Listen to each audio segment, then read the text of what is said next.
Well, welcome to Zermatt in the Swiss Alps, and as you can see, once again, the sun is out and conditions are, well, summer-like, I can say they are here at the moment. It's boiling hot. It's about 17 degrees down in town, and that was at 5 o'clock in the afternoon yesterday, so very warm here at the moment.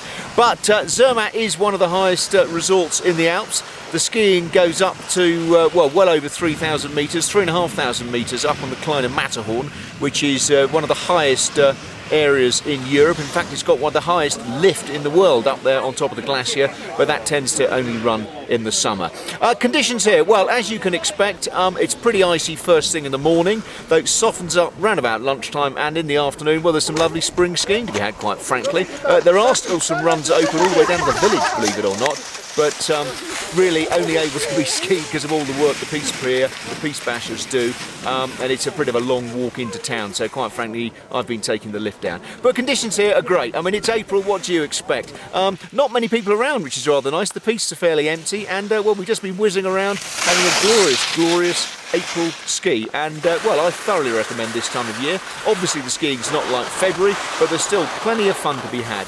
Elsewhere in Switzerland, well, similar story to here, except probably less skiing available. Our base resort of Verbier still open. The skiing, I'm told, at the top is, well, it's okay. Montfort Glacier, they're not a very big glacier, but there is some skiing to be had up there, and some of the itinerary runs, particularly the north-facing ones, the snow is still giving some good coverage. But the runs down to the resort, well, scratchy and bare is the best way to describe them.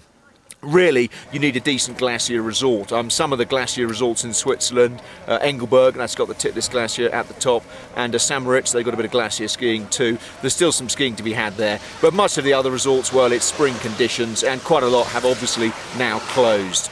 In France, again, the glacier resorts are the places to head for. Tignes is probably the best and the biggest. Val Thorens is high, only got a small glacier, but there is still some skiing to be had there. And a good friend of PlanetSKI's, Peter Driscoll, who's down in Alpe d'Huez in the southern French Alps, tells us there that the skiing's, well, it's not bad up top, and there's plenty of skiing to be had there, and more importantly, lying around in the sun, soaking up the rays. He tells me he's even off for a game of golf, so you can ski and play golf in the Alps at this time of year.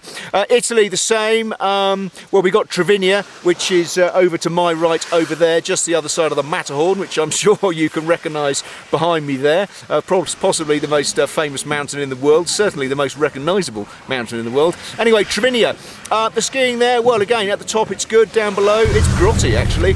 We went down there yesterday, good run all the way down to the bottom, at least you can get there, but really was pretty slushy. We did it actually at about 3 o'clock in the afternoon, so very slushy down there at the bottom, but it is still open. Plenty of cars in the car park there, so a lot of people out at the top. Elsewhere, well, really, Austria, pretty good. I'm actually going round there next week to Obergurgl, which is one of the high resorts, and Solden, which is a high resort too, that has a great big glacier. I'm sure it'll be fun over there, but I really do like it here, not least because of the journey up here.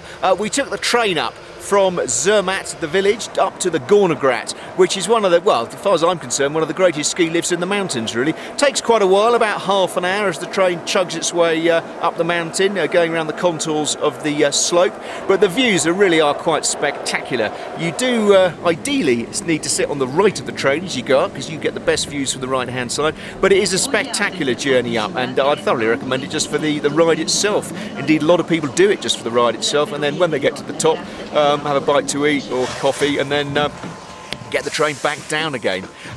Elsewhere in Europe, well, there's nothing much around really. I mean, there's some skiing in the Pyrenees still, but not very much in the resorts of Andorra, the high resorts in Spain, the high slopes, sorry, on the resorts in the Spanish Pyrenees in Spain. There's some skiing there, but not very much. Scotland, well, Cairngorm's the only resort open. There is some skiing at the top of the resort, I'm told. Of course, the warm weather has taken its toll on the slopes, and the lower ones are closed. Over in North America, which has been the success story of the winter, both in Canada, where they've had record snowfalls, and further south in the USA, where there really has been an excellent winter. A lot of the resorts closing there as the season comes to an end, and a lot of them still have some snow. Some of them, though, aren't closing. Mammoth has just announced, that's Mammoth in California, that it's going to be open once again into July. it plans to be open for Independence Day, and some of the other resorts have extended their season by a week or so. But really, the skiing and snowboarding in America is coming to an end. So, out in the Alps at the moment, as I've said, and as I'm sure you can see behind me, it is definitely spring-like, if not summer-like here.